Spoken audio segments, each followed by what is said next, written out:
ჩვენთან არის ღმერთი.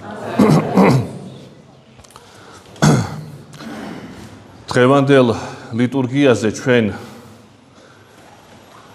წავიკითხეთ ისტორია თუ როგორ დააპურა მაცხოვარმა უდაბნოში 5 პურითა და 2 თევზით 5000 ადამიანი, გარდა ბავშვებისა და ქალებისა. კარგად ცნობილი ეპიზოდია ეს. ჩვენ ამაზე ბევრი გვისაუბრია, განგვიხილავს, გვიფიქრია. მაგრამ კვლავ არის სხვა რაკურსით დასანახი აღნიშნული მოვლენა. და ეს რაკურსი ჩვენი დღევანდელი საუბრისა იქნება ესქატოლოგიური დანახვა აღნიშნული სასაულისა. რას ნიშნავს ესქატოლოგიური? ტერმინი ბერძნულია, ესხატოს არის ბოლო. ლოგია მეცნიერებას ნიშნავს. ესქატოლოგია არის სწავლება ბოლო ჟამის შესახებ.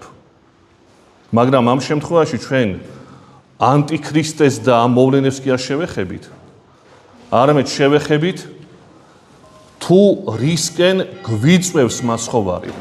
საბოლოო მიზანი ჟამთა აღსასრულის შემდგომ, ანუ ესქატოში, ან ესქატონში, ანუ ბოლოში, დასასრულში რა იქნება? საითკენ მოგვიწოდებს იგი? ეს ასპექტი გვინდა გამოვყოთ დღევანდელ დღეს. უდაბნოში აპურებს 5 პურით 5000 კაცს. ზოგადად ჩვენ ადრეც ჰქონდა ამაზე გამახვილება ყურადღების. ზოგადად ნადიმი ან ქორწილი სახარებასა თუ ძველ აღთქმაში გაიგივებული არის ღვთისასუფეველთან.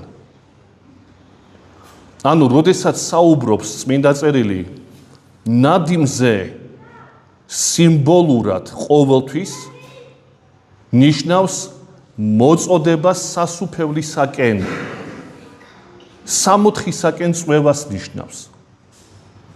აი შეგახსენებთ ერთ მომენტს. მაცხოვარი ამბობს იგავში. ემსგავსა სასუფეველი ღმრთისაი ქორწილსა, რომელიც გამართა მეფემან ძისათვისისათვის და მოუწოდა ჩინებულთა მათ და ასე შემდეგ გრძელდება ისტორია. გზავნის თავის მსახურებს, რათა მოიწვიონ ჩინებულნი, ანუ დაპატიჟებულნი. სად მოიწვიონ? ქორწილში. ეს იგავი, ახლა მეორე, ნამდვილი ამბავი. გალილეის კანა. დაბა, სადაც იმართება, გადმოცემის თანახმად, ქორწილი სიმონ კანანელისა, ასეთი გადმოცემაა. და აქედან გამომდინარე დაერქვა სიმონს კანანელი, კანიდან რო იყოვო. რამდენად სწორი ეს სხვა საკითხია, მაგრამ გადმოცემა, ახლა ამაზე მსჯელობა არ გვინდა. გალილეის კანაში, პირველი სასწაული. გაამრავლა თუ ამ შემთხვევაში პურებს ამრავლებს უდაბურ ადგილას. იქ ღვინო გაამრავლა, უпроსტად წყალი ღვინოდ გადააქცია. არ ეყოთ ღვინო. ესეც სიმბოლოა ღვთისასუფევლისა, სამოთხის სიმბოლოა გალილეის კანა. და ასე შემდეგ. ნადიმი, ქორწილი ყოველთვის არის ღვთისასუფევლის სიმბოლო. ამისკენ მოგვიწოდებს ღმერთი. შემოდით ჩემს ქორწილში, შემოდით ჩემს ნადიმში, ქეიფში. ეხლა რას ვხედავთ აქ? უდაბნოში გამართა ნადიმი. უდაბნოში რა ნადიმი უნდა გამართო? ამოგდებულია მთელი კონტექსტიდან ეს ადგილი. მე მესმის გამართო დაბაში, როგორც გამართა სიმონ კანანელმა, სადაც დასახლებული ადგილია ნორმალური საცხოვრებელი პირობები. ეგ გასაგებია. ქორწილი იქ გამართე, ნადიმი იქ გამართე, იქ მართავენ ნორმალური ადამიანები ქორწილებს. ან სასახლეში, როგორც მეფემ გამართა სასახლეში ქორწილი თავისი ძისათვის. დასახლებული ხალხი, დასახლებული ეს ადგილი. მსახურები ყავს ამ სასახლეს. ანუ შესაფერისი ადგილები ჭირდება ქორწილს და ნადიმს. ჩვენ ხო ქუჩაში არ ვქეიფობთ. ადგილი ჭირდება ქეიფს. დარბაზები ჭირდება ქეიფს და ქორწილებს. და აი ამოგდებული ისტორია მთელი ქორწილებისა და ნადიმებისა, ნადიმი იმართება უდაბნოში. სად მართავ ამ ნადიმს? აქ რა უნდა ქეიფს? კი ბატონო, აქ ქეიფი არ არის პირდაპირ ამ გაგებით, აქ დაპურებაა ხალხის, მაგრამ ხო მაინც პურის ჭამაა, ხო მაინც ერთგვარი ნადიმია, ხო სიხარულია ამ გაჭირვებულ მდგომარეობაში 5,000 არაფერი არ აქვს საჭმელი, ამრავლებს პურებს და ერთგვარი ქეიფია მიდის ნადიმი. მაგრამ სად მიდის ნადიმი? სად იმართება ეს? შეუფერებელ ადგილას ნადიმისათვის. აი დასაფიქრებელი მომენტი. რატო უდაბნოში? რატო აქ რა უნდა ამ ნადიმს? და აი ეს პერსპექტივა ესქატოლოგიური რო ვთქვით, აი აქ ჩანს უკვე. ანუ ბოლო მოწოდება საითკენ მოგვიწოდებს რო თქვი თავიდანვე, მოგვიწოდებს ღვთისასუფევლისაკენ, ნადიმისაკენ, კი, მაგრამ უდაბნო. რისი სიმბოლოა უდაბნო? ბევრი განმარტება აქვს და ერთ-ერთი სიმბოლური მნიშვნელობა უდაბნოსი, სადაც არაფერი არ ყვავის, არაფერი არ ცოცხლობს, ყველაფერი კვდება და ყველაფერი იხწნება და ბერდება. ეს არის უდაბნო. ყველაზე საშინელი ადგილი ალბათ დედამიწის ზურგზე. და ეს უდაბნო არის ჩვენი წუთი სოფლის სიმბოლო. სადაც არაფერი არ ცოცხლობს. კი, ცოცხლობს, კი, რაღაცა 20 წელი, 30 კი, 100 წელი მაქსიმუმ. და მე კვდება, უდაბნოში ვცხოვრობთ ჩვენ. ჩვენ რომ ვიფიქროთ და დავფიქრდეთ სიღრმისეულად, ან ზედაპირულადაც, ახლა სიღრმისეული ფიქრიც არ ჭირდება ამას. ჩვენ ხო ვცხოვრობთ უდაბნოში. ეს უდაბნო ჩვენი წუთი სოფელია. საქართველო კი არა. მთელი დედამიწა ერთიანობაში. და საიდან იწყება ეს უდაბურობა ჩვენი ქვეყნისა? ჩვენი უდაბურობა იწყება სოდვი დაცემიდან. ადამი და ევა სამოთხეში დაუმსახურებლად ყველაფერს ფლობენ. ჯერ სიცოცხლეს თავისას უკვდავები არიან ისინი. მათ არ აურჩევიათ მე უკვდავება მინდაო და ბედნიერება მინდაო. არა, ღმერთმა ისე დააწესა, რომ შვების ედემი, შვების ბაღად ითარგმნება. შვების, ანუ განცხრომისა, ბედნიერების ბაღი. დაუმსახურებლად. ესენი ცხოვრობენ იქ. მაგრამ რაღაც მომენტში თუ ამ შემთხვევაში უდაბნოში ჭამით ხდება თანაზიარება ღმერთთან და ამ სასწაულთან, სამოთხეში თანაზიარება ეშმაკთან ჭამით იწყება. აი ეს პარალელი შეიძლება დავინახოთ. ადამიანი ამ ერთგულებით ეშმაკისადმი იქ ავტონომიას ითხოვს ღვთისაგან. ეს იგივეა, რომ ჭიპლარი მოაჭრა ბავშვს დედის მუცელში რო იმყოფება. და ბავშვმა თქვას, მე თავისუფალი ვარ, მე ავტონომია მინდა. რატო ვარ შეზღუდული აქ? დაბმული ვარ რაღაცა ბაწრით. რაში მჭირდება ეს? მომაჭერით სწრაფად და მოაჭრა ღმერთმა. იცხოვრე. ამ ბავშვმა ხო არ იცის რომ მოკვდება. როგორც ადამმა სიბრიყე გამოიჩინა და მოაჭრა ღმერთმა მადლი. არ გინდა ავტონომია გინდა დამოუკი. იყავი თავისუფალი. იყავი. და რა წერია წმინდა წერილში? აი ავტონომიური კაცი, ღვთისაგან მოწყვეტილი კაცი ხდება სიკვდილ შემოსილი, ხრწნადობის შემოსილი და მიწა ნაყოფს აღარ აძლევს. თუ მანამდე შრომაც არ ჭირდებოდა და ყველაფერი ჰქონდა, დღეს თუ ოფლი არ დაღვარა და ნერვები, კაცს საჭმელი არ ექნება. ყუროს თავნი აღმოუსენა ქვეყანამ. სხვაგვარად რო ვთქვათ, უდაბნო გახდა, გაუდაბურდა, უკაცრიელი. მთელი დედამიწა. აი ისტორია ტრაგიკული ჩვენი წინაპრებისა და ჩვენიც მათ შორის. და აი ეხლა აქედან რო დავიწყოთ. მთელი დედამიწა უდაბნოა. ადამიანმა ჭამით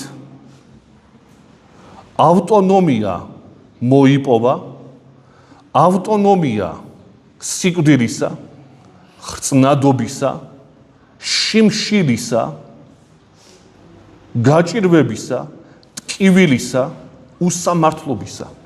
ყველაფერი შეიძინა. და მაცხოვარი მოდის ამ უდაბნოში ახლა. სიმბოლო ხო არის უდაბნო, ჩვენი წუთის სოფლისა ხო თქვით?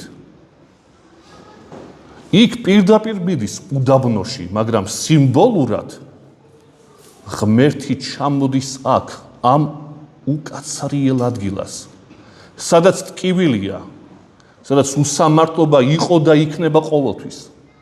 სადაც სიკვდილია, სადაც გაჭირვებაა და ასე შემდეგ. და რას ეუბნება ამ თავისი სასწაულით გამრავლებისა პურების? მე იმ ადგილას, სადაც თქვენ ცხოვრობთ, ამ უდაბნოში, ანუ მთელ დედამიწაზე რო ცხოვრობთ ადამიანები თქვენ, ამ უდაბნოში ჩამოვედი, რომ შევცვალო თქვენი ყოფა, რომ თქვენ სულიერად და ხორციელად იყოთ მაძღარნი, დანაყრებულნი. პირდაპირ მნიშვნელობით კი არა, რომ თუ ღმერთი გვწამს, ჩვენ აღარ მოგშვივა. არ არის ესე. ეს არ უთქვამს მაცხოვარს. ჩვენ გვეუბნება, რომ თუ ჩემთან იქნებით, მე უდაბნოში ჩამოვედი აქ თქვენთან. და პირდებით, რომ სრული უშიმშილობა და წყურვილის გარეშე ცხოვრება ღმერთით მოხდება, ჩემით მოხდება. ჩემს გარეშე უდაბნოში დარჩებით, ასევე უბედურებაში. მაგრამ უდაბნოში რომ ვართ და ღმერთმა უნდა გამოგვიხსნას ამ უდაბნოდან, ეს მხოლოდ ღმერთის მოქმედება კი არ არის. არამედ ჩვენი ქმედებაც უნდა იყოს. და საიდან ჩანს ეს? ჩანს იქიდან, რომ პურებს კი არ აჩენს არაფრობიდან მაცხოვარი. მას შეეძლო 10,000 პური გაეჩინა, მეტი და განუზომლად მეტი. ღმერთია, ყოლის შემოქმედია. მაგრამ იღებს 5 პურს. ეკითხება, რამდენი გაქვთ? 5 პური. მომეცით ეს პურები. ამრავლებს ადამიანის გაკეთებულს ამრავლებს იგი. ადამიანმა რაზეც იშრომა, ამას ამრავლებს. თქვენ შუქნით კი არა, ამას კი არ ეუნება. თქვენ მომეცით ჯერ. თქვენ მაჩვენეთ, გინდათ თუ არა. თქვენ ახტით და მე დაგიჭერთ. თუმცა გონია რომ წაიქცევი. შენ გამოაცხე და მე გაგიმრავლებ. სხვაგვარად რო თქვათ, ამ უდაბნოდან შენ გინდა იყო არა მშიერი, არამედ გამოსული, დანაყრებული. სულიერი გაგების ღვთის სასუფეველში გინდა ყოფნა. აი ამ ნადიმში, რასაც მე გავმართავ, ამ უდაბნოში, შენ ყოფნა გინდა თუ არა?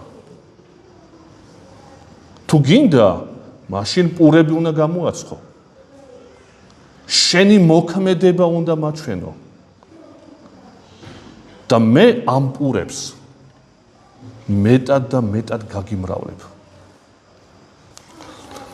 ეს პირველი ეტაპი ადამიანთა განღმრთობისა და ნადიმში შესვლისა, აი ამ უდაბურ ადგილას, როცა ჩვენ ერთგვარად ვზეიმობთ მაინც, თუმცა საზეიმო არაფერი არ არის ამ წუთის სოფელში, ხრწნილებითა და სიკვდილის შემოსილში. არაფერი სასიხარულო აქ არ არის. მაინც ვხარობთ, თუ მართლა ვხარობთ. ერთადერთი მიზეზია გახარებისა, რომ არსებობს სულიერი საფუძვლები და ფასეულობები. რაზედაც ეკლესია საუბრობს. მარადიულ ფასეულობებზე. ვერც ერთი მიმდინარეობა, ვერც ერთი, არა მხოლოდ პოლიტიკური, ფილოსოფიური, უჭკვიანესი ხალხის მოგონილი სისტემები, იმაზე რაზედაც საუბრობს ეკლესია თავისი სიღრმისეულობით, ვერც ერთი ვერ ილაპარაკებს. უბრალოდ მინდა რომ თქვენ შეამოწმოთ. შეიძლება მე ვწდები. შეიძლება რაღაცა ვერ დავძებნე, რაღაცა გამომრჩა. თქვენ მოძებნეთ. თუ არის ის რაზედაც რითიც აჯობებს რომელიმე ადამიანური აზრი ეკლესიურ აზრს. ეკლესიური აზრი არის ერთადერთში. სხვა არაფერში არ არის ეკლესიური აზრი. უკვდავებაში. მე დავიბადე აქ და არასოდეს არ მოვკვდები. ეს არის ეკლესიური აზრი. არც ერთ მიმდინარეობას ეს არ აქვს. რომელი პოლიტიკური პარტია გეტყვის, რომ შენ დაიბადე და ხარ უკვდავი. ფილოსოფიური ჰეგელი გეტყვით ამას? შოპენჰაუერი იტყვის, ნიცშე იტყვის თუ პლატონი? ვინ იტყვის ამას? მე დავიბადე და აღარ მოვკვდები. აღარ გავქრები მე და არც თქვენ, არავინ აღარ გაქრება. აი ამით ხარობს კაცი ამ უდაბნოში. ეს არის ნადიმი სინამდვილეში. აი ამ ნადიმისაკენ მოგვიწოდებს ღმერთი. მე მაგარი ვარ და ძლიერი ვარ და ფული მომეცი და ბედნიერი მომყოფე კი არა. ერთადერთი სასიხარულო, ერთად ბუნებითი სასიხარულო. ამ უდაბნოში, ამ უსამართლობაში და ტკივილით აღსავსე ქვეყნიერებაზე, ამ უდაბურ უკაცრიელ ადგილას, ერთადერთი ბუნებითი სიხარული არსებობს. პირობითი სიხარულები არის, ტელევიზორი ვიყიდე და მიხარია, ეს 2 დღე გაგიზელდება და მეტი არაფერი. მანქანა ვიყიდე, 1 თვე მიხარია და მორჩა. აი ეს ლოკალური, წარმავალი სიხარულები კი მაგრამ ბუნებითი სულ რო გიხარია, არის ეს ახალი აზრი. აი ეს არის ნადიმი ამ წუთის სოფელში. სხვაგვარად დანაყრებულობა იმ პურებით, რაც მაცხოვარმა მოგცა. და ეს იმას სულაც არ ნიშნავს, რომ ეს დედამიწა იქნება 64. ეს არის უტოპისტური აზრები, ვისაც გონია, რომ აქ იქნება 64, როდესმე მომავალში ან იყო, წაიკითხეთ, ადრეც მოგახსენეთ ეს, კარგად იცით თქვენ წიგნი, წაიკითხეთ დოსტოევსკის ეშმაკნი. აი ეს ეშმაკები იქ პერსონაჟები აწყობენ დედამიწაზე 64-ს. ოღონ მონებისაგან თავისუფლება უნდა წაართვა. ეს კი უტოპისტები. და მერე რომ ვერ გაიგეს ამ კაცის რომანის შინაარსი და თქვენს ეს რა სისულელები დაუწერიაო 40 წლის შემდგომ 35 წლის შემდგომ ბოლშევიკები რომ მოვიდნენ სათავეში სცენარი როგორ განვითარდებოდა დაწერილი ქონდა ამ კაცს უკვე როგორც წინასწარმეტყველს აი მონები ჯოგი თავისუფლების გარეშე სცენარი დაწერილი იყო უკვე სცენარი არა ის როგორ უნდა ემოქმედათ არამედ რო იმოქმედებდნენ რას გამოიწვევდა ეს ყოველივე აი ესე დედამიწაზე სასუფეველი ტყუილები სულ ტყუილები ეს ყველაფერი არასოდეს არ იქნება რატო იმიტომ ადამიანი თითოეული ჩვენგანი ჭკუით ნაკლულია სრულყოფილები რო ვიყოთ სხვა არის ყველა ჩვენგანი ქრისტიანობა ამას ამბობს ჭკუით ნაკლულია ეგოისტია და ორი ეგოისტი სამი ეგოისტი და მილიონობით და მილიარდობით ეგოისტი ბედნიერებას ვერასოდეს ვერ შექმნის ამიტომ დღევანდელი ეს სახარება არის პერსპექტივაში ესქატოლოგიაში ანუ ბოლოს როგორ იქნება ჯერ აქ ამ უდაბნოში ხსნა მოგცა დანაყრებულობა ერთგვარად წახემსება მოგცა თუ გნებავთ ჯერ პური შეჭამეთ გეყოფათ აი სრული ნადიმი და ქორწილი იქნება ჩემთან ერთად ოღონ უდაბნოში აღარ გავმართავ მე ამას გამართავ იქ სადაც იქნება ამის შესაფერისი პირობები აი ესეთი ამბებია დაგლოცოთ ღმერთმა ჯვარი გეწეროთ და გვატაროს უფალმა თავისი გზებით გაიხრეთ